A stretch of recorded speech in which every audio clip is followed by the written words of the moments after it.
up, Virtue family? Welcome to another episode of the Virtue Way podcast, season 2. We have been having such a great time on this journey, and I really trust and believe and hope that you guys have been tremendously blessed. I hope that you guys have learned. I hope that you guys have been encouraged during this journey, because just like how it's been a journey for you guys, it has been a journey for us as well too. A journey for me and a journey that I am enjoying. So I pray that you guys, really got something out of it, and not just listening or just tuning in, but really implementing some of the things that you're hearing about and implementing what people are talking about, and really just striving to make those changes for your life so that you can just be a better person, a better individual for yourself, a better kingdom individual, and just really changing your life around for the good. So I appreciate you guys. Make sure that you're always sharing. That would be so helpful for us. Make sure that you're liking, you're commenting, asking questions, telling testimonies. That's really important, because all of those things encourage me. So don't stop doing it, because it helps me to continue taking this walk forward and continuing to bless and help all of us while we're in this journey together. So without further ado, we're just going to get right into this episode, guys. I have an amazing guest on today. And let me tell y'all, this guy, I heard a lot about him before I even actually met him through my friend. And I'd be like, yes, connect us. And we were finally able to connect. And I definitely think it was all God's timing. And I knew, once I knew I was doing season 2, I absolutely knew that I needed to have him on here, that people needed to hear what he had to say. He is our barber. He's very into health. He's into wellness. He's into mindset as well. He's into taking care of himself and taking care of others. He's at entrepreneurship. He has his own amazing health journey, as well as being on a celibacy journey as well too. He's the founder of Moving Energy. And without further ado, welcome Mr. Michael James. Thank you. I'm glad to be had on the podcast. Thanks for having me. Yes, of course. I'm so happy that you're on here. And it's so crazy, because this is actually our first time meeting in person. Yeah. But that first phone call that we ever had, we were on the phone over an hour having an amazing conversation. God was all in that, and I knew we definitely needed to take it to another level. People needed to hear what you had to say, because you were speaking powerful stuff. Even your story alone, I just knew that it needed to be heard. So thank you for taking time out to be here. Thank you for having me. So first off, let's talk about your health journey. Tell us a little bit about that. Okay. So I went vegan 7 years ago, but before that, it was the whole health thing is really a evolution, because you start off eating wheat bread or a whole white bread, and then you go from white bread to wheat bread, to from wheat bread to whole grain, simple stuff like that. And slowly but surely, I just kept learning, watching documentaries, reading. I'm a bookworm. I love to read. So, just educating myself on what's really going on with food behind the scenes. Right. And the more you learn, the better choices you make over time, and it was very important for me, because nobody in my family is really about that health life. Right. So I took it upon myself to really, just start changing my life, and slowly but surely it kind of poured into my kids also, So I was like, I'm watching documentaries that's mind blowing, and I'm like, you know what? We need to watch this as a family. Wow. We need to watch this as a family. So when I came across really great documentaries, we would watch them as a family, and it was cool. It worked out, because at the time, me and my kid's mom, we were together, and she would watch documentaries with us also. So when I made the transition from from eating regular dairy and meat to vegan, it was a better transition, because mom was supportive with it. So because we watched the documentaries together.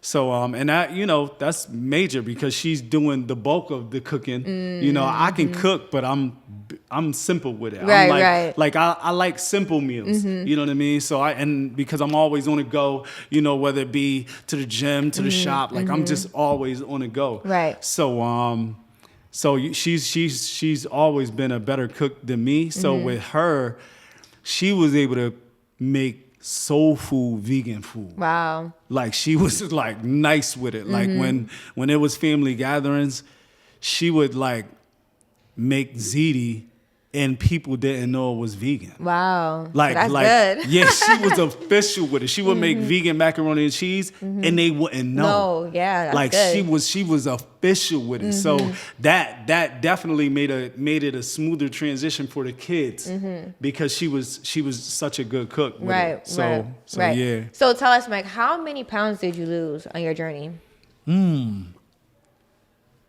So I was about like 270.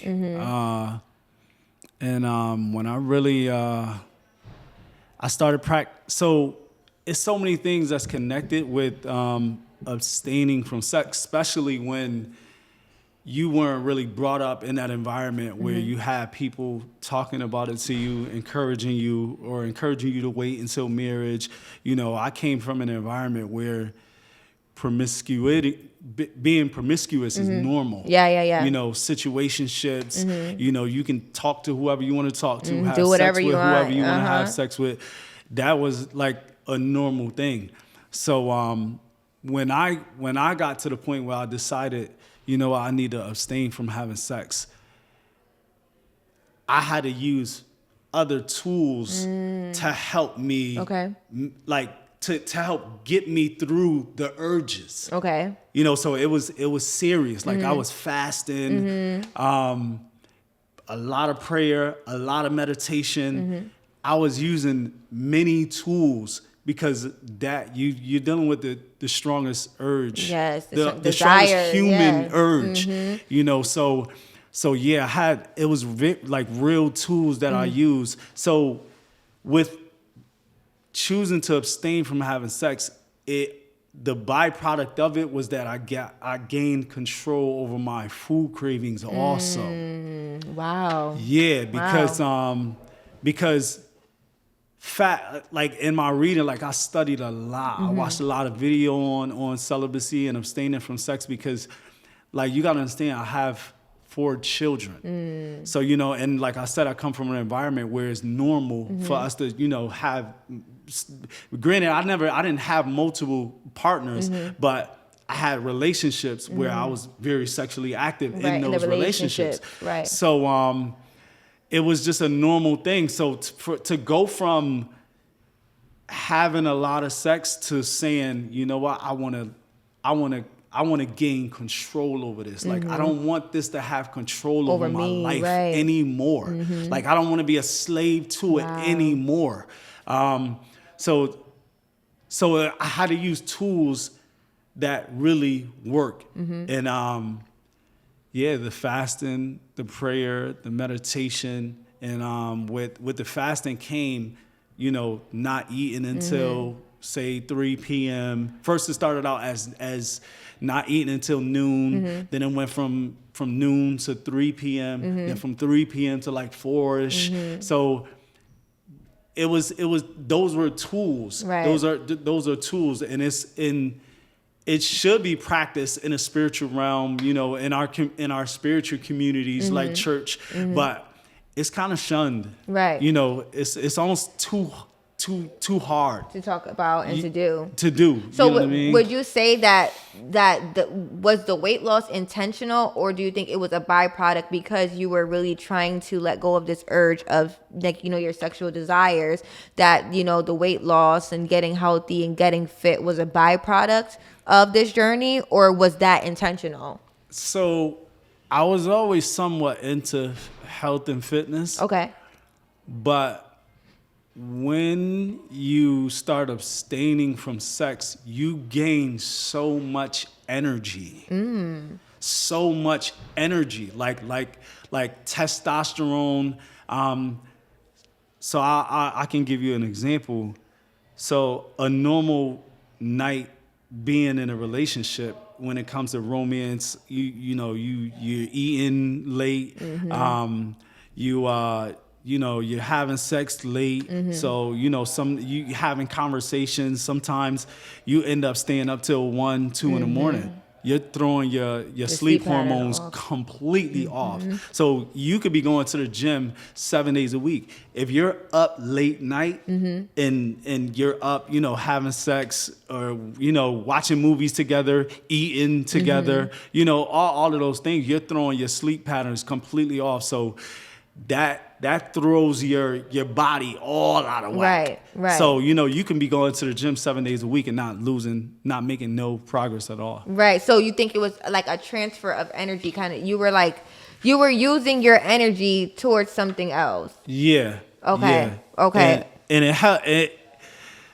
it's one of those things. Once you take your body serious because it's really a spiritual practice. Absolutely. Absolutely. They got different names for it. Some call it sexual transmutation. The book Think and Grow Rich has a chapter on sexual transmutation. Some people call it the path of purity. That's old school Christian base call it purity. You got a movement on the internet that calls it for guys semen retention. You got the no fap movement where it's like people are falling back from watching porn because you waste a lot of energy watching porn, masturbation, and it messes you up all around the board. So yeah, I felt like the energy that I was gaining from that practice, it sort of like poured into the physical transformation also. So now when I have conversations with guys, whether it be at the gym or at the barbershop or in person, and they're like, yo, man, you changed your body. You look great.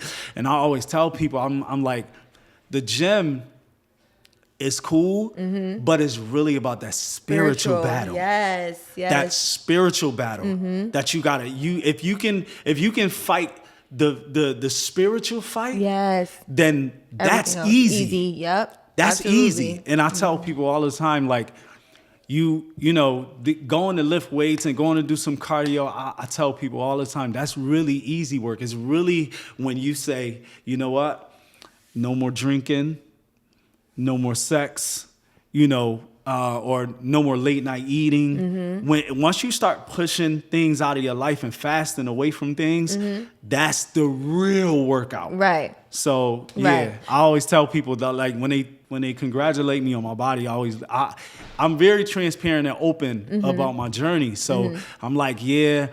It wasn't so much of the gym, because that's what people assume. Yeah. When they see a transformation, they're like, yo, you been in the gym crazy, bro.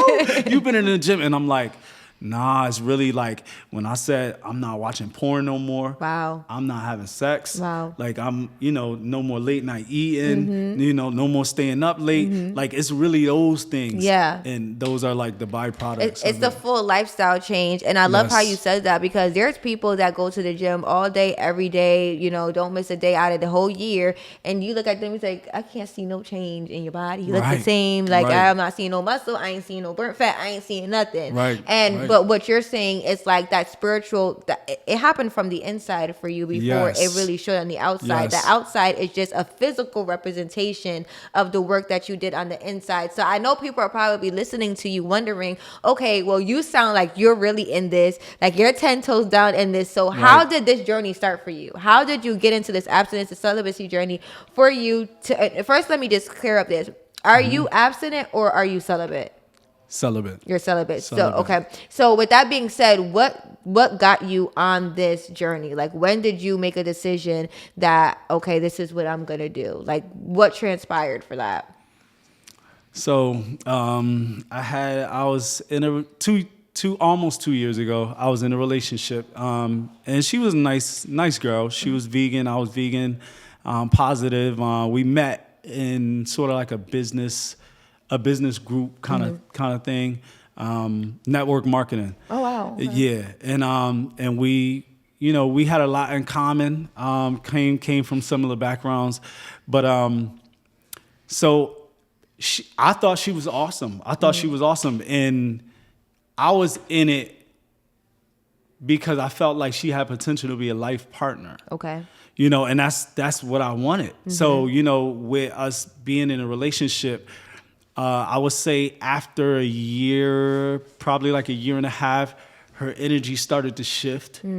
And she pretty much was like, well, I have a lot going on in my life, my kids and, my kids' father and, just family stuff. She was saying that was causing issues for us. And I was just like, well, those are normal things that we all go through. So I was willing to be patient with her. I was patient, for about 3 to 4 months, very patient, because I'd seen her as a life partner. I really wanted to spend the rest of my life with her. Wow. And as her energy was changing emotionally, it was tough for me because I was like, I don't know if you're okay, but I miss you.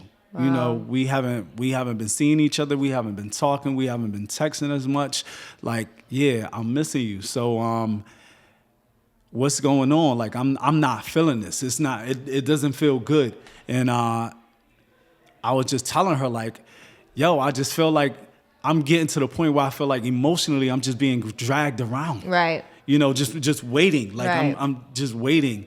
And she was. And like I said, she's a nice person, but I felt like she was like trying to tread on the middle ground. And that's like that. Like so one if the foot in, one foot out? Yeah, if the other person is all in, oh man, that's not gonna be good. Yeah. That's gonna, you know what I mean? Emotionally. Yeah. And I'm born in July. We're emotional people. Cancers? Yeah. All right, yeah, Cancers. definitely. Team Cancers. Definitely. So, and the older you get, it's like I'm 43.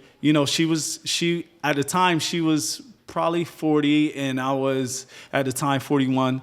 So we not trying to play no games here. Right. Like, you know what I mean? This not high school, we not about to just be buddy and you know what I mean? Like, and I came to the understanding that I felt like she wanted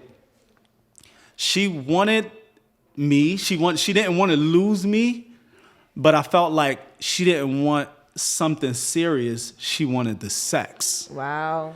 Yeah. And I was just like, you know what? This gotta stop. And before you even go further, as a man, what does it feel like to feel that the woman you're with is only with you for the sex? Because you don't hear that often from men. From women, Right. more so, you'd be like, yeah, he just only wanted to get in my drawers. But Right. from a man's perspective, how does that feel? So at first it was really confusing because she wasn't really communicating. I think for a woman in that position, she wasn't being fully honest. So I couldn't really put my hands on what was really going on because she wasn't really being fully honest and transparent about where she was. Right, with her mindset, what she wanted out of everything. Right, because you gotta understand, if you come out and be honest, like, Yeah. look, I only really want the sex. I don't really want, I don't see a future Wow. with us, but I like what we have going on, like that situationship kind of thing. If you be honest with people and the other person is like a serious person, they serious about themselves, they gonna leave. Right. If you be honest. And also, too, not even necessary, because some people are okay with that. Yeah. So at Yeah. least for me, let me be able to be in a situation where I can make a decision. Yes. You get what I'm saying? Right. I want to let me make that decision for myself to decide whether I want to be in that Right. or whether I don't. But go ahead, continue. Right. Continue. Right. It's getting good. So yeah, I felt like it was confusing at first. I really didn't know. I didn't know what to even make of it. It was just confusing because I used to tell her, I used to be like, I know you got girlfriends that like, look, girl, he ain't getting his stuff together. He ain't getting none. We ain't, I can't be playing around with people at this age. Yeah. And I'm like, I know you got girlfriends that's talking that type of talk. So what's up? Like, Right. And she was just like, it's just, I don't really, I don't know how to say it. I just don't know what I'm feeling right now. It was smoke and mirrors. So, I just got to the point where I was like, it got too hard for too long. Wow. And I was just like, you know what? I know what to fix this. I'm gonna abstain from having sex. Now, when I said that, I didn't know how I was gonna do that because we were active. The sex was great, like, and then like I love you, so it's like,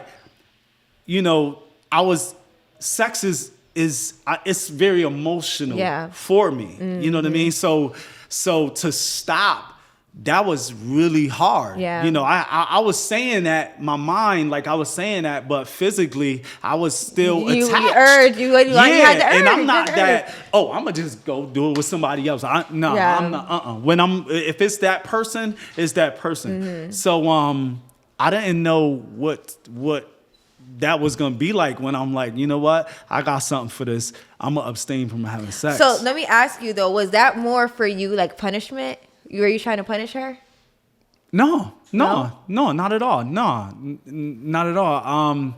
It was just about choosing me. Wow. It was about choosing me. So I talked to a few of my guys at the barbershop about it, and one guy was like, yo, you need to read this book called The Semen Retention Miracle. You ever heard about it? And I was like, nah, I never heard about semen retention. And he was like, really, it's about retaining your energy, your life force, your vigor, your strength, because your semen is strength. It has the power to create life. So I was like, that's interesting. So I bought the book, and when I read the book was also talking about how it can be a positive for your relationship. So we were still communicating at that time, so I was telling her all about it. Wow. So she was like, okay, that's interesting. It sounds deep. And, It sounds deep. It sounds deep. When you hear that, they ain't. Right. She was like, it sounds deep. So, but that sounds, good for you. You know what I mean? Wow. That sounds good for you. And as I kept studying and learning about it, she was more so like, yeah, I see. I know that when you get into a subject, you get deep into it. Yeah. So she was like, well, yeah, I think it kind of sucks though in a way, because now I got to get a dildo. And I was just like, so it let me know where she was at with it, and she wasn't supportive about it. And that's when it went from that whole, because semen retention is like, that's really still it's right, because you go in there it's without small talk, really. Yeah, like because you're still doing the act, right. You still, you still having sex, you Yeah. still watching porn. So I'm like, you know what? This not really gonna work. This not gonna work. I need to abstain completely. I need to abstain completely, and that's what it. So I kept learning, I kept studying, kept praying, kept meditating, and that's when the transition started to happen, and I had to really cut her out completely because it wasn't going to coexist. And I let her know. I was like, I think I gotta choose me. Wow. I gotta choose me. Wow. So with that being said, knowing that she kind of was like, her first response, oh, I'm gonna have to get a dildo. Do you think that the relationship could have worked at all with the mindset she had, even though you were going on a different journey? Because some people, are in relationships, they start with sex, and at some point, I don't think it's very often that both parties at the same exact time come to the same exact decision that they want to abstain. Yeah. So, some people might be looking like, well, I kind of want to do it. I'm trying to get my partner to do it. Do you think that in any world it could have worked out to maybe she would have maybe been more receptive to this journey? I think that if she had a better relationship with God, it would have worked. Okay. Because she would have understood the spiritual benefits of it. Because and then she would have looked at it as like, wow, this is a we thing. Wow. Like, and not a you thing. Thing. You know what I mean? And I think she would have been more supportive, and it would have been awesome. But because she wasn't, it couldn't have. It couldn't have. And then through learning, and I think that, through prayer and meditation, you gain heavy intuition. Like your intuition be firing off. Like, so you just, like, I start looking at my whole entire adult life being sexually active. Wow. And I start thinking about, like, the guys that I grew up around, the people I grew up around, and, their lives and how they were, having multiple partners and, just being free to deal with who they want to deal with, and that, as young, like being from young. So, so I started thinking about all of that. And that's when it really hit me that, you know what, you need a break. Wow. You need a break. Like, your body, you haven't really given yourself a break in your whole entire adult life. And there's so many people walking around society today that has never given themselves a break. Yes. So I feel like when God speaks to you in that way, now it's like, oh, this is serious cleansing that's going on. You detox. Yes, full you detox. need this now. Yeah. Like now, and when you start experiencing the benefits of, not having sex, not watching porn, once you start experiencing the benefits, it's like, I can see myself doing this for like 3 to 5, however long it needs to be, because it's so much that comes with it, so much that comes with it. You're building I feel like I'm more spiritually successful than I've ever been in my life. It's the clarity. Ever. Yes, the clarity, the discernment, I'm not putting up with this. You know what I mean? Like you just, you feel like you're sacred. You know what I mean? So you grow in God. Yes, you know absolutely. What I mean? You grow in that, and there's no bliss like it. So it's so much that I learned from this journey. So much. And one thing that you said, like the such bliss, and I feel like I can do this for X amount of time. Do you think that abstaining, because it all depends on what you're reasoning. For me, I'm abstaining till I'm married. Okay. That's what I've been convicted about. I what the Bible talks about, fornicating, all that stuff. That is my journey. Right. But there are some people out there that abstain for X, Y, and Z reasons, outside of, biblical principle and stuff. And do you think, like, for those people, because they might not have built their relationship with God yet, so for some of them, it might not be that deep as of right now.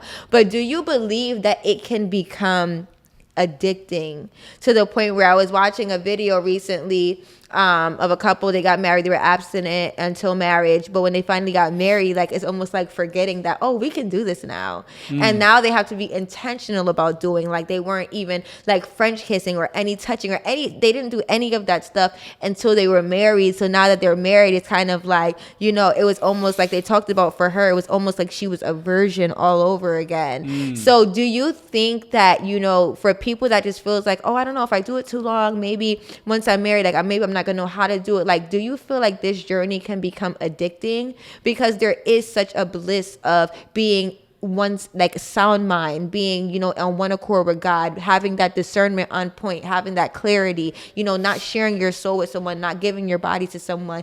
There are, like you said, spiritual blessings that come out of it. But do you think that feeling can become addicting to someone?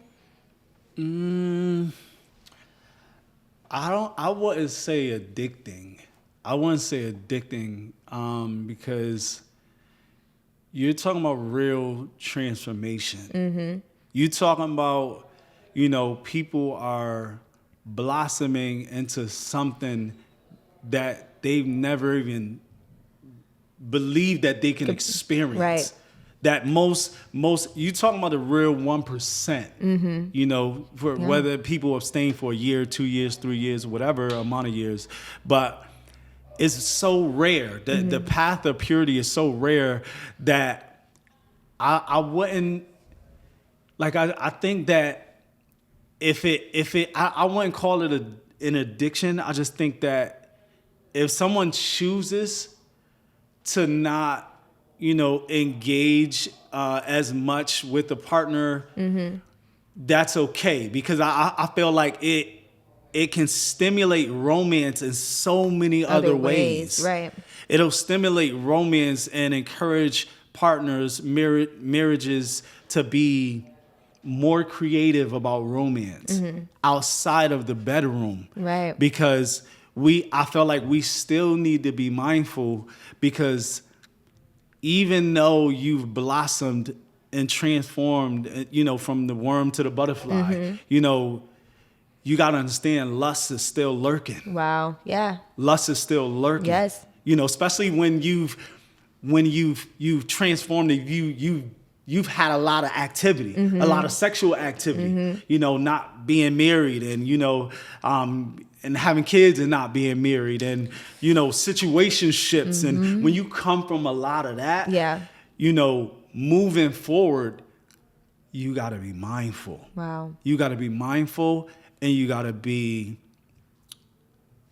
one of my favorite words, you got to be diligent. You got to be diligent and vigilant, because lust is still lurking. And I think that's like, for me, I'm just looking at my entire adult life. You know what I mean? Like certain environments, nobody is talking about, like, you need to slow down a bit. Maybe you need to not engage with this woman and just focus on your academics. And maybe you need to hold out on romance and lock in on your career. Yeah, get your money up, get yourself together, get your health together. Right. So that's a narrative that's not really being pushed in certain environments. So you just got to be honest, like, wait, I need this break. I need this transformation. I need this. Like, my whole entire adult life was like, you think you're doing the right thing, in relationship, you in love. But the reason why we think we're doing the right thing, because we're only basing it around the people that we're around. Yes. Yes. From low-hanging fruit. We're not basing it off the people that have really done the work. Right? So it's easy to be excited about winning a race when you're in the slowest heat. Right? Because when you in that first heat, they coming with it, right? So you got to work a little harder. But when you in the last heat, okay, these people kind of slow. I might got a good chance at this. So I think that's why it's so easy to be mediocre. It's so easy to feel like, we're doing a good job. But realistically, when you hold the mirror up to yourself, when you're comparing yourself to the person that you're supposed to be, the person that God has called you to be, and you realize, oh, I'm coming up short big time. Right. I'm coming up short big time. It makes you want to, really make that change when you come to that realization. So what I want to ask you, and it's not to bash at all, and you could tell me, am I wrong in thinking this? But I would say men have a harder time with abstinence than women. Would you agree with that? 100%. Why do you think that is? Well, like we were just talking about a few minutes ago, me being a barber, I'm very transparent about my journey. I'm talking to them about, like, the fact that I haven't watched porn in almost 2 years. Wow.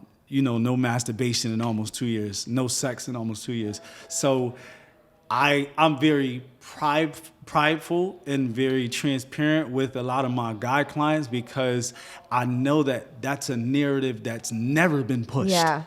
Never been pushed amongst men. That's a conversation that's never really been had amongst men. Maybe, like, if your father were the pastor, I mean, just real talk. And like, even then, sometimes it's just like they be the worst. But right. Yeah. But what I'm saying, if you have that influence, maybe an uncle in the family or a dad or somebody, But other than that, that's a conversation that's never really been had amongst men. So I wouldn't say I just.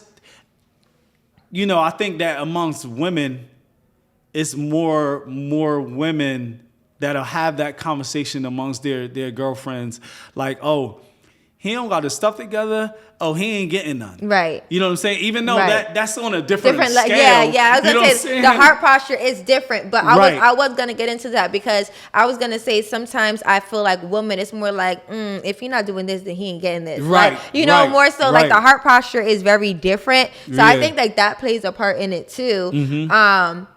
Which I mean, I guess it's like what are your intentions when you're doing that? Because it's like, okay, well, if he does do this, if he does pay your bills, if he does get you Uber XO, whatever that might be for you, book your hotel, fly you out, is that all it takes? Right. I see what you're saying. Right? Is that all it takes to get you on your back? Like, because for some men that's very easy to do. Mm-hmm. You know? But go ahead. Why do you think it's harder for men than women though? I think that so that was just one level, one aspect of it. Like, you know, oh, he ain't doing so he ain't getting none, and he been unemployed for a while. It's like, what you doing? And it's like, do you really want a real relationship with me? Like, what we doing? That's a big one. What we doing? What are we? Yeah, like, what's up? Like, what are we doing? Like, that's a big one. So it's so many different levels, I think, amongst women. So I think that women are just familiar with the idea of like not having sex for different reasons or making them earn it. Right. So it's different levels, and then you got, you know, when you have a spiritual community, you know, I'm pretty sure somewhere in your spiritual community there's women that are more spiritually advanced. That's like, look, like you need to abstain from having sex to get your spirit right and to get clean, to clean yourself up spiritually so that you can have a better connection with God, a better relationship with God. So I think that women are more familiar with that, like on some level. Okay. On some level, and guys aren't at all. But why though? Because if you think about it, it's like it's supposed to be God, man, the wife. So the man, he's supposed to have that relationship with God. He's the one that's supposed to be leading the woman. So why in an area so important like this, so detrimental like abstinence or saving or purity as a whole, why is it that it's the men that are, and maybe it's just the attack on men, you know, because it is such an important thing, because they're supposed to be able to have that ear and be able to hear God and be able to lead their family. But you would think that maybe the way that things are supposed to be aligned, that it should be the woman that has more, you know, struggles with this, but it's the men. Yeah. I think that like narratives play a big role in culture, also culture. You know, hip hop music, media, the friends that we have. You know, sports is big in this country. So there's so many narratives floating around in the realm of like guys, you know, that's like, why slow down when it comes to sex? Why have less sex? Why, you know, why stop having sex? Like, so culturally, you know, it's so, with manhood, it's so much amongst men that's like, yeah, have more sex. Like that's what you're supposed to do. Like, you know, go passport to manhood. You know, have more sex, and you know, go and, you know, run through whoever you got to run through until you find that one. That's like it's kind of like giving, like that's what's making you a man. Right. Like it's so much. It's so much in having multiple partners for some guys. That's like their you know, it's their like badge of honor. Yeah, their badge of honor. They stick their chests out, like, you know what I mean? Like, you know, and even for some guys that come from having multiple partners and they're married now, they don't know that they're carrying a lot of that baggage into their marriage. And they don't know that you have to, point blank period, you got to stop. You have to stop having sex because that you got to cleanse your energy, you know, and until you do that, a lot of that bad energy It's coming with you. Yeah, because sex is such it's the biggest energy transfer. You know, you can be around people and there's energy transferring in the same room, but nothing is like the energy transfer, like sexual energy being transferred. And I love that you're making it your responsibility, because you're so right. It's almost like winning souls as well too, being that example, you know, for others to follow, to come to Christ and stuff, because they may not ever have that conversation in life, Right. or that may be their moment, or you might say something to them to change the whole trajectory of their life. Right. So I love how you said that. Now, I also love how you mentioned that, you know, you were having this conversation with your daughter too. And my question to you is, how can women play a role in helping our brothers on this journey? Because realistically, yeah, we can say men are doing all this humping and pumping, but they ain't doing it by themselves. Exactly. Women, we play a role too. So how could we help as well? So I think that the job is on both men and women, because we have to raise our standards.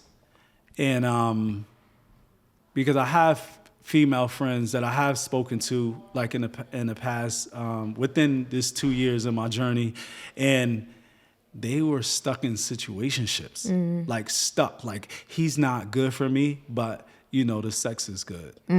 So you know, I think that it needs to be talked about in culture today, because having situationships is so rampant. It's so big in culture. You know, people. It's so accepted. Like it's so normalized. It's the norm these days. Yeah. So you know, I gotta talk to my children about it on a regular basis. You know, my daughter, she actually had a friend that she had a situationship with, and I was just like, listen, I'm gonna be real with you. You need to stop. Like, you need to stop. And I gave her real life, real time examples. Like, you know, we come from an environment where people are having kids and there's no relationship at all. Like people are having children and there's no like foundation, no family foundation, nothing and people are forced to be single parents because of situationships.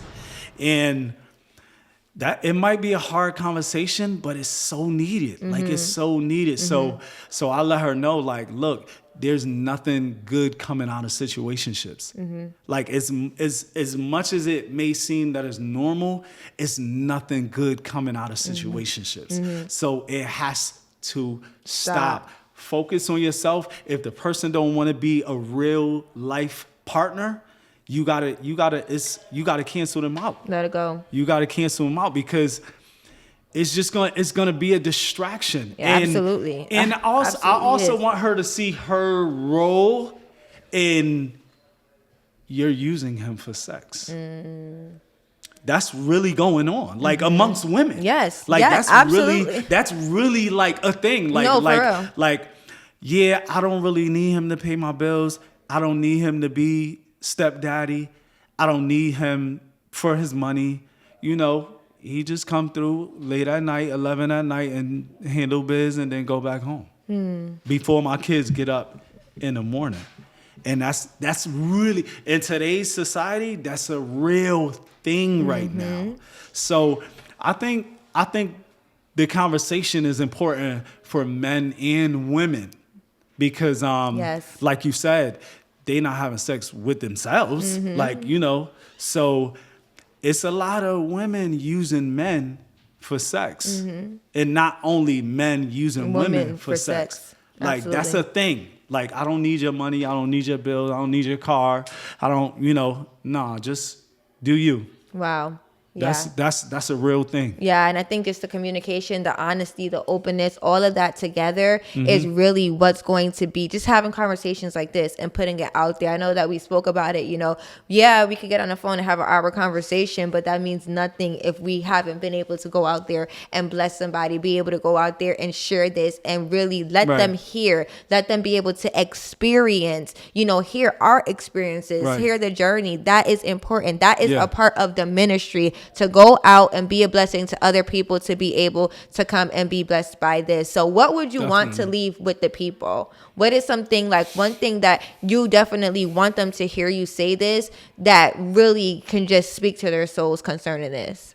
I would say, if you are out there and you're abstaining from having sex, don't feel like, because it's so normal for people to have situationships and sexuationships, don't feel like you can't express it. You should be transparent, because that could change someone's life. I believe that when you make a spiritual transformation, like practicing purity or abstaining from having sex, I believe that your spiritual vibrations vibrate so strong that I think that you'll impact people in a way where you don't even know. It's so powerful. But Absolutely. But be vocal about it, be transparent about it. Even I know it's hard to be transparent and vocal amongst men, but just do it anyways. You'll definitely get blessed for it. And there's gonna be people that they may like since COVID, I have a lot of one-on-ones with guys. Okay. So when I'm open about me, living a certain path, they'll open up a bit more because it's one-on-one. Barbers and hairstylists can be like therapists. Therapy, yeah. So guys open up more. You know what I mean? When I talk about the, not watching porn for a while and not having sex for a while, they like, you got some guys that's like, yo, when I was in jail for like a year, man, and I wasn't having sex, like, that's when I prayed the most. Wow. That's when I meditated the most. That's when I read the most books. That's when I was in the best shape of my life. So like, guys are open up on different levels when they can relate to it on a certain level. And I'm not condoning jail. Right, of course. But the thing is, there's a lot of guys that they're like not masturbating in jail, not looking at porn magazines or, Playboy magazines or whatever.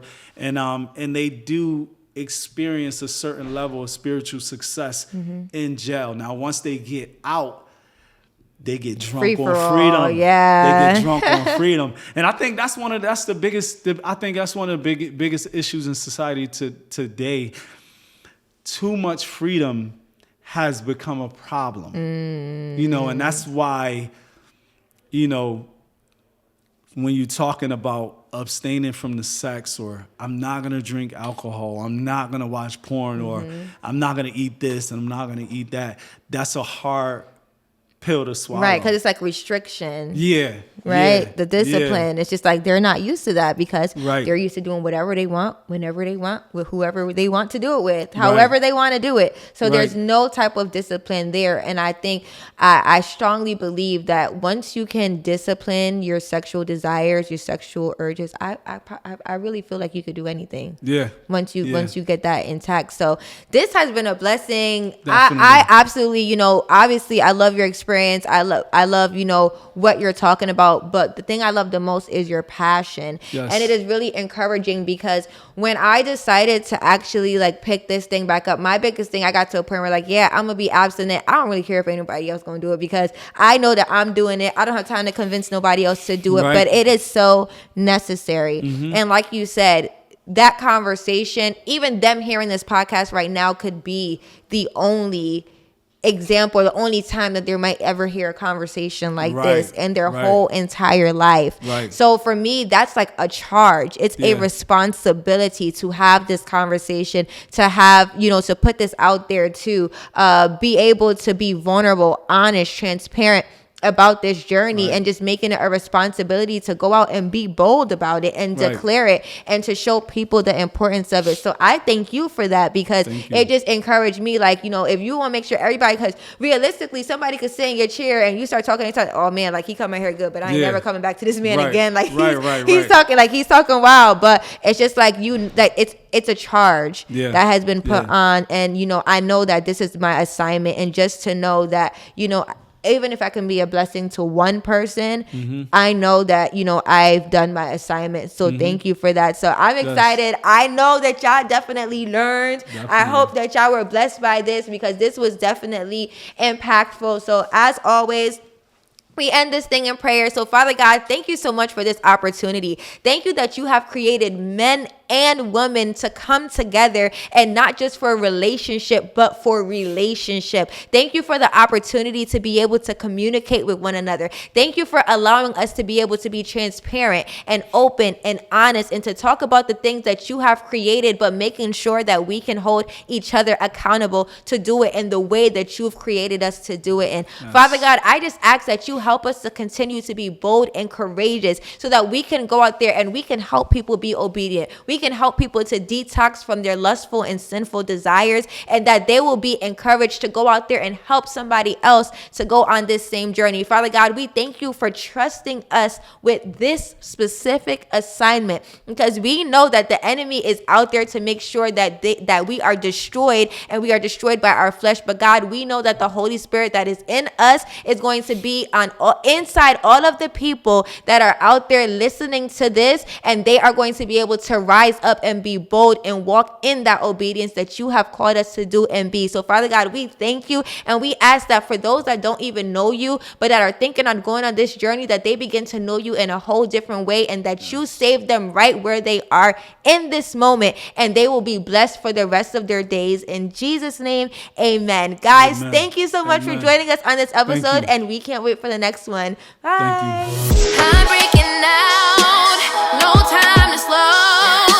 Anticipated this moment for much too long now. Nothing stopping what is mine, what is destined, no second guessing. It's time to shine now. Created different, no competition.